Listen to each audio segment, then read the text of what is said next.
नमस्कार, दिन भर की अंतर्राष्ट्रीय खबरों पर आपका स्वागत है। आज की सबसे बड़ी खबर सामने निकल के आ रही है बांग्लादेश से, जहां पर कल बांग्लादेश के अंदर जो हुआ है इसके बारे में आपको हमने पहले ही बता दिया था। लेकिन बीते 24 घंटों के भीतर जो घटनाएं सामने निकल के आई हैं, चाहे वो बांग्लादेश का चाइना से लिंक हो, अमेरिका से लिंक हो या फिर पाकिस्तान की खुशी, वहीं भारत की तरफ से राफेल को उतारना, यानी कि बीते 24 घंटों के भीतर बांग्लादेश को लेकर के जो भी इंपॉर्टेंट अपडेट्स आ रही हैं इस वीडियो में हम आपको बताएंगे। इसके अलावा देश विदेश से जुड़ी हुई कुछ इंपॉर्टेंट अपडेट्स भी हम आपको बताने वाले हैं। यदि आपको हमारी ये सीरीज पसंद आ रही है तो आज के इस वीडियो को लाइक और चैनल को सब्सक्राइब जरूर कीजिए। सबसे पहले बांग्लादेश की बात की जाए, जो इस समय भारत के लिए एक बड़ी सिरदर्दी बन चुका है और कल बांग्लादेश के अंदर जो तख्ता पलट हुआ है इसके पीछे कहीं न कहीं अमेरिका का बड़ा हाथ है। क्योंकि अगर आप आज से 5 महीने पहले की बात करेंगे तो खबर सामने निकल के आती है, जहां पर बांग्लादेश की प्राइम मिनिस्टर शेख हसीना ये दावा करती है कि इनके ऊपर किसी एक पश्चिमी देश की तरफ से दबाव डाला जा रहा है कि बांग्लादेश के अंदर एक नया मिलिट्री बेस बना करके तैयार किया जाए। बट ये इसकी परमिशन नहीं देती, क्योंकि अमेरिका यहाँ पर एक नया मिलिट्री बेस बना करके चाइना और या फिर कहें भारत के ऊपर भी थोड़ी बहुत निगरानी रखना चाह रहा था। लेकिन बांग्लादेश इस रिक्वेस्ट को कैंसिल कर देता है और इसी बीच अमेरिका अनाउंसमेंट करता है कि अगर ऐसा नहीं हुआ तो हम म्यांमार और बांग्लादेश के बीच में एक नया देश बना देंगे। लेकिन ये सारी चीजें एक तरफ चल रही थी और बांग्लादेश की पीएम इस बात को नहीं मान रही थी और फिर बांग्लादेश के अंदर हाई कोर्ट का फैसला आता है। फैसले के बाद पूरे देश के अंदर प्रोटेस्ट शुरू हो जाते हैं और आज जो बांग्लादेश के हालात हैं ये बहुत बुरे हैं। रिपोर्ट्स के मुताबिक अभी बांग्लादेश के अंदर करीब 1 करोड़ के आसपास हिंदी पॉपुलेशन रहती है और इस चीज को लेकर के भारत के अंदर भी बातचीत शुरू हो चुकी है कि क्या इनकी हेल्प करनी चाहिए, इन्हें अगर भारत के अंदर लाया जाएगा तो लाया जाने के बाद कैसे हम अपने रिसोर्सेज के साथ इन्हें मैनेज करेंगे और तमाम तरीके के सवाल अभी भारत के अंदर भी शुरू हो चुके हैं। फिलहाल शेख हसीना अपनी बहन के साथ भारत आती हैं और भारत से अब ये लंदन जाने वाली हैं। लेकिन यहाँ पर सोचने वाली बात यह है कि शायद इस बात का पता चीन को बहुत पहले ही लग चुका था। यदि आपको याद हो तो आज से 20 दिनों पहले ही बांग्लादेश की ex prime minister Sheikh Hasina जी चाइना विजिट पर जाती हैं। उनके विजिट करीब 4 से 5 दिनों की थी, लेकिन वो 3 दिन के अंदर ही वापस आ जाती हैं और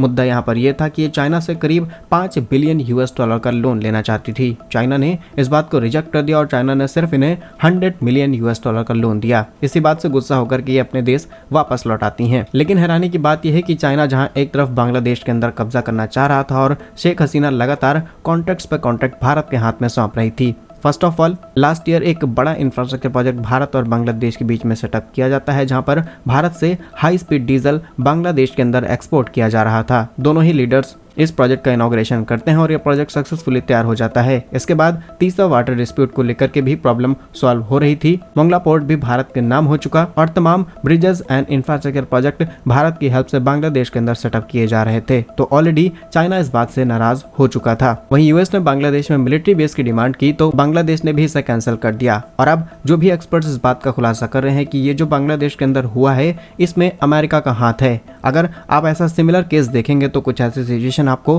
पाकिस्तान के अंदर देखने को मिलेगी, श्रीलंका के अंदर देखने को मिलेंगी, जहां पर कहीं ना कहीं अमेरिका का डायरेक्ट लिंक रहा है। इसी के साथ एक और इंटरेस्टिंग फैक्ट आपको बताएं कि शेख मुजीबुर रहमान, जिन्होंने बांग्लादेश को आजादी दिलाने में बहुत ज्यादा हेल्प की थी और उस समय बांग्लादेश की जो आर्मी थी जो कि पाकिस्तान के इन्फ्लुएंस में बहुत ज्यादा आ गई थी, उन्होंने इनको और इनके परिवार को बुरी तरीके से मार डाला, जिसके बाद सिर्फ शेख हसीना और उनके सिस्टर किसी तरीके से बच के निकल जाती हैं और फाइनली एक लंबे समय से बांग्लादेश के ऊपर राज कर रही थी। लेकिन इससे भारत की चिंताएं और ज्यादा बढ़ चुकी हैं, क्योंकि भारत ने बांग्लादेश के साथ शेयर होने वाले जितने भी बॉर्डर्स हैं यहाँ पर बीएसएफ के डिप्लॉयमेंट्स और ज्यादा बढ़ा दी है। जो भी सैनिक हैं उनकी छुट्टी पूरी तरीके से रद्द की जा चुकी है। और सिर्फ इतना ही नहीं, बल्कि चाहे हमारे विदेश मंत्री एस जयशंकर जी हो या फिर national security adviser Ajit Doval ji, सभी लोग पूरी तरीके से चौकन्ने हो चुके हैं, क्योंकि बांग्लादेश के अंदर होने वाली ये चीजें भारत को भी कहीं न कहीं डिस्टर्ब कर सकती हैं। साथ ही कल जब बांग्लादेश की प्राइम मिनिस्टर अपने हेलीकॉप्टर्स में बैठ करके भारत के लिए उड़ान भरती हैं तो भारत को भी यहाँ पर इनकी मदद करनी पड़ती है। असल में एक्सपर्ट्स के मुताबिक भारत ने करीब 2 राफेल उड़ाए ताकि इनकी सिक्योरिटी और ज्यादा एनहेंस की जा सके। सारी इन्फॉर्मेशन भारत के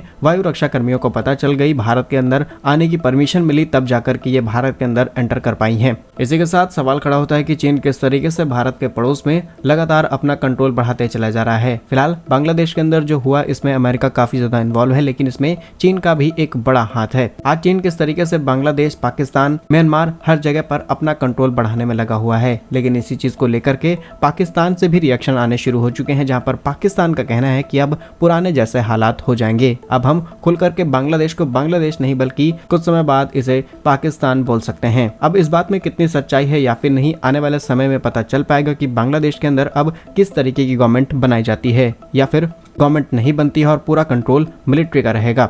इसके अलावा बांग्लादेश से एक और खबर सामने निकल के आ रही है, जहां पर बांग्लादेश के करीब 500 जो कैदी हैं वो जेल से पूरी तरीके से फरार हो चुके हैं। इसीलिए भारतीय सेना को रेड अलर्ट पर रखा गया है। और यदि कुछ लोगों को लगता है कि बांग्लादेश की प्राइम मिनिस्टर के वहां से जाते ही बांग्लादेश के अंदर सिचुएशन कंट्रोल हो चुकी है, तो ऐसा बिल्कुल नहीं है। दंगे अभी भी पूरी तरीके से हो रहे हैं और वहां पर रहने वाली जो माइनॉरिटीज हैं उन पर बहुत ज्यादा जुल्म किए जा रहे हैं। सोशल मीडिया, ट्विटर, इंस्टाग्राम पर आपको तमाम ऐसे वीडियोस देखने को मिलेंगी। और सिचुएशन तो अब इतनी ज्यादा क्रिटिकल हो चुकी है, कई उपद्रवी ग्रुप्स जेल के अंदर घुस गए और 500 से भी ज्यादा कैदियों को बाहर किया जा चुका है। इसमें कई खतरनाक कैदी और कई आतंकवादी ग्रुप के साथ लिंक लोग भी शामिल हैं और ये बाहर आते ही भारत के लिए खतरा बन सकते हैं। इसलिए भारत को बॉर्डर सिक्योरिटीज और ज्यादा बढ़ानी पड़ी है। फिलहाल ये तो हो गई कॉन्फ्लिक्ट की बात, लेकिन अगर हम बिजनेस पर्सपेक्टिव से देखें तो भारत के लिए शायद कुछ नए रास्ते खुल सकते हैं। बांग्लादेश टेक्सटाइल इंडस्ट्री में काफी ज्यादा आगे निकल चुका है भारत से, लेकिन बांग्लादेश में लगातार हो रही हिंसा के चलते अब शायद भारत के लिए टेक्सटाइल इंडस्ट्री में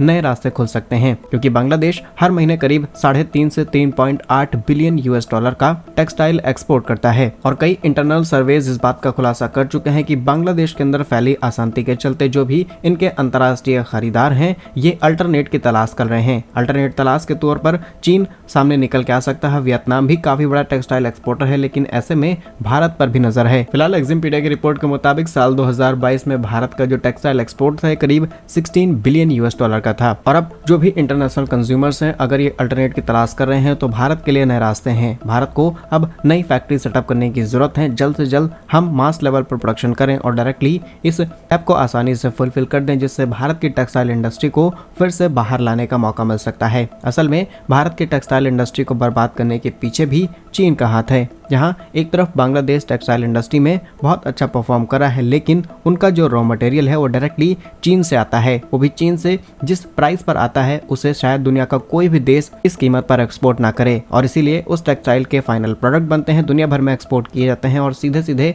बांग्लादेश को फायदा मिल रहा था। अगर हम बांग्लादेश के डेटा के हिसाब से देखें तो साल 2023 में बांग्लादेश ने करीब 47 अरब डॉलर का टेक्सटाइल एक्सपोर्ट किया था और इससे पहले वाले साल में करीब 50 अरब डॉलर का टेक्सटाइल एक्सपोर्ट किया गया। यानी कि इतना बड़ा इंडस्ट्री है। अगर भारत इसका 50% मार्केट भी अपने हाथ में ले लेता है तो डेफिनेटली भारत की इस इंडस्ट्री को रिकवर करने में ज्यादा दिक्कतें नहीं होने वाली हैं। आपके हिसाब से भारत सरकार को इस चीज को लेकर के काम करना चाहिए या फिर नहीं? अदरवाइज चीन भी इस गैप का पूरा फायदा उठाएगा, क्योंकि इंटरनेशनली जो भी फैक्ट्री सेटअप की गई हैं, जिनका फैब्रिक हो, टेक्सटाइल हो, ये सारा जो बांग्लादेश से सोर्स किया जाता है ये अपना प्रोडक्शन नहीं रोकने वाली। और अगर भारत सप्लाई नहीं कर पाएगा तो डेफिनेटली वियतनाम, चाइना जैसे देशों से टेक्सटाइल की सप्लाई होगी और भारत फिर उसी पोजीशन में फंसा रहेगा। नेक्स्ट इंपॉर्टेंट अपडेट की बात की जाए तो भारत और ब्राजील से सामने निकल के आ रही है, जहां पर जल्द ही दोनों देशों के बीच में एक मेमोरेंडम ऑफ अंडरस्टैंडिंग को साइन किया जा सकता है, जिसमें स्कॉर्पियन क्लास की जो सबमरीन्स हैं इनकी लोकल मेंटेनेंस भारत के अंदर की जाएगी। कुछ समय पहले ही एक वीडियो में हमने आपको बताया था कि भारत और ब्राजील के बीच में एक हाई डेलीगेशन मीटिंग होने वाली है, जिसमें इंपॉर्टेंट लोग भारत के अंदर आएंगे। भारत के डिफेंस इक्विपमेंट्स की जांच पड़ताल की जाएगी, क्योंकि ब्राजील जल्द ही भारत से कई बड़े डिफेंस इक्विपमेंट खरीद सकता है। इसमें आकाश, ब्रह्मोस मिसाइल और अलग अलग प्रकार के एयर डिफेंस सिस्टम। लेकिन सबसे पहले जो होने वाली डील है वो है स्कॉर्पियन क्लास सबमरीन्स की कंस्ट्रक्शन एंड रिपेयरिंग का जो काम है वो भारत के साथ मिलकर के किया जाएगा और इसमें भी मज़गांव डक शिप बिल्डर्स के साथ मिलकर के ये काम किया जाना है। फिलहाल क्या कुछ मानना है आपका इन सभी अपडेट्स पर हमें कमेंट्स में जरूर बताइए। यदि आपको हमारी ये सीरीज पसंद आ रही है तो आज के इस वीडियो को लाइक और चैनल को सब्सक्राइब जरूर कीजिए। धन्यवाद। वंदे मातरम। भारत माता की जय।